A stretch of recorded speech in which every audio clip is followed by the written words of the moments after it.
Será que a oração é tudo isso mesmo que nós estamos falando? O que você acha? Hum? Será que não é conversa, conto, história da carochinha? O que você acha? Comente aí, deixe o seu comentário aí hoje sobre oração. O que você acha? Quais são as suas experiências de oração com Deus? Amém?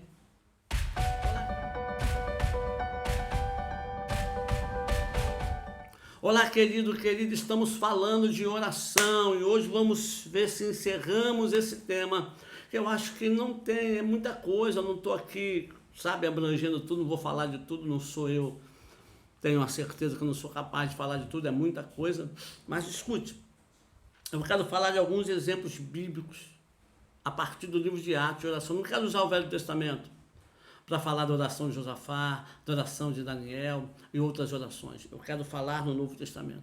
Então vamos ver o primeiro exemplo, Atos capítulo 1, versículo 14. Olha o que diz. Todos eles perseveravam unanimemente em oração e súplica com as mulheres. Atos capítulo 1, 14. O que eles estavam fazendo? Buscando uma direção. Quem estava fazendo? As pessoas que ouviram Jesus ressuscitado e acreditaram nele. A Bíblia vai dizer para mim e para você que mais de 500 pessoas viram Cristo ressuscitado, mas só 180 estavam no cenáculo.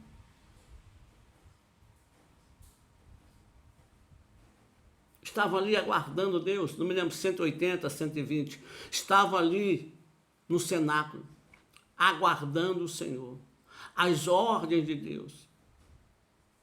Porque Jesus disse, ficar em Jerusalém até que do alto seja revestido. E eu quero que você entenda que ficar em Jerusalém naquela época, servindo a Cristo, era o maior perigo que eles poderiam passar. Porque os romanos e os religiosos, saduceus, fariseus, estavam com sangue nos olhos para pegar cristão. E eles seriam um prato feito, pegar Pedro, pegar Tiago, pegar João, pegar Maria, aqueles que adoravam a Cristo, serviam a ele ali. Mas eles, passando por toda a dificuldade, todo o temor, ficaram ali. E a Bíblia diz, eu li com você, todos eles perseveravam, unânimes em que? Oração. A igreja vai surgir da oração. Da oração daqueles que resolveram perseverar. Da oração daqueles que resolveram colocar nos seus ombros a responsabilidade de estar ali buscando ao Senhor, porque orar é responsabilidade. Quem ora em congregação, congregacionalmente ou sozinho também, amado, é um sinal de responsável com Deus. Não ora só para si, só para ser abençoado, só para ganhar. Não, ora pela igreja. Eles ficam ali orando. A Bíblia vai dizer que eles escutam um barulho como de... Não foi um vento que entrou naquele lugar, soprando telha, batendo janela, não. Eles escutaram um barulho que eles compararam como um barulho de um vento impetuoso. E todos foram cheios do Espírito. E viram línguas repartidas de fogo sobre cada um. E eles começaram a falar novas línguas. E aí veio aquele sermão de Pedro maravilhoso, 3.000 almas foram convertidas. A igreja surge à base de oração. E orando, Deus se manifesta poderosamente e muda a circunstância daqueles homens. Aqueles tímidos que estavam ali, temerosos com medo, saem do cenáculo com intrepidez e com ousadia para pregar e anunciar o evangelho de Jesus Cristo. Atos capítulo 12, versículo 5, a Bíblia diz: Pedro, pois, era guardado na prisão, mas a igreja fazia contínua oração por ele a Deus. Aqui foi pego Pedro e Tiago. Tiago foi morto à espada, e isso agradou lá o imperador. E ele falou, vou guardar Pedro para um outro dia, vou passar a espada nele também, que o povo gostou, e vão fazer uma festa. Só que do outro lado, a igreja fazia o quê? Constante oração. Orava constantemente, incessantemente. Senhor, livra Pedro. Senhor, tira Pedro da prisão. Senhor, restaura Pedro. Senhor, traz Pedro de volta. E a igreja está orando, a igreja está orando, a igreja está clamando ao Senhor, a igreja está clamando ao Senhor. Se você ler o restante, você vai ver que Pedro é solto milagrosamente. Mas por quê? Porque a igreja orava incessantemente. Meu amado, a oração da igreja é poderosa para mudar circunstâncias e situações. Se a sua igreja começar a orar, ela é poderosa para mudar o bairro onde ela está. Ela é poderosa para mudar famílias que estão congregando ali no lugar. Se ela começar a se unir em oração, realmente pagar o preço da oração, do clamor, meu amado, minha amada, Deus vai operar milagres e maravilhas. O problema é que nós oramos sim, mas oramos em busca dos nossos prazeres, oramos em busca das nossas necessidades. Eu não estou dizendo que isso é errado, mas estou dizendo que isso não é o principal, que isso não é a priori, que isso não é o foco. Isso vem no pacote. Se você ler Atos capítulo 13, versículo 1 ao 3, você vai ver que a igreja estava orando, o Espírito Santo falou, separa para mim Paulo e Barnabé, porque eu tenho uma obra para eles. E a Bíblia diz que eles começam a orar e a jejuarem. E depois eles oram com imposição de mãos sobre Paulo e Barnabé, os envia na direção que o Espírito Santo disse para fazer. Mas isso leva um tempo, não foi da noite para o dia. Eles estão orando, o Espírito Santo fala com eles, separa eles separaram. E eles começaram a orar e preparar eles. E chegou o dia deles enviarem. Eu aprendo, amado, que a igreja adorando e jejuando, Deus veio e deu direcionamento. Quando a igreja começa a orar e adorar ao Senhor, Deus dá direcionamento àquela igreja local, àquela congregação local. É por isso que é importante, não é só o pastor, mas quem congrega com ele, orar junto com ele, clamar junto com ele. E Deus vai dar a direção, Deus vai dar o propósito. Agora eu quero trazer você daquela época de lá até hoje, porque devido àquela ação daquela igreja de Antioquia em ter enviado Paulo e Barnabé, o evangelho chegou até você e a mim. Por causa desse momento, a igreja chegou na igrejinha onde eu estou. Por causa desse momento, a igreja chegou em Sorocaba, onde está o pastor Amarildo. Por causa desse momento, lá de Antioquia, de Atos, aleluia, capítulo 13. A igreja chegou no Gramadão, Itapeba, no Japão, Estados Unidos, Minas Gerais, em todos os lugares. Porque eles enviaram homens que saíram, aleluia, ganhando almas e abrindo igrejas, ganhando almas e abrindo igrejas, ganhando almas e abrindo igrejas, e ela foi se modificando. Aleluia! A igreja usou a sua maior arma, a oração. A oração. Deixa eu falar para você, eu falei, eu tive osteomielite. Quando o médico me viu, que me internou no Mário Monteiro, ele falou, você perdeu o pé. Ele era cirurgião, ele falou assim, vamos cortar teu pé na canela e acabou o problema.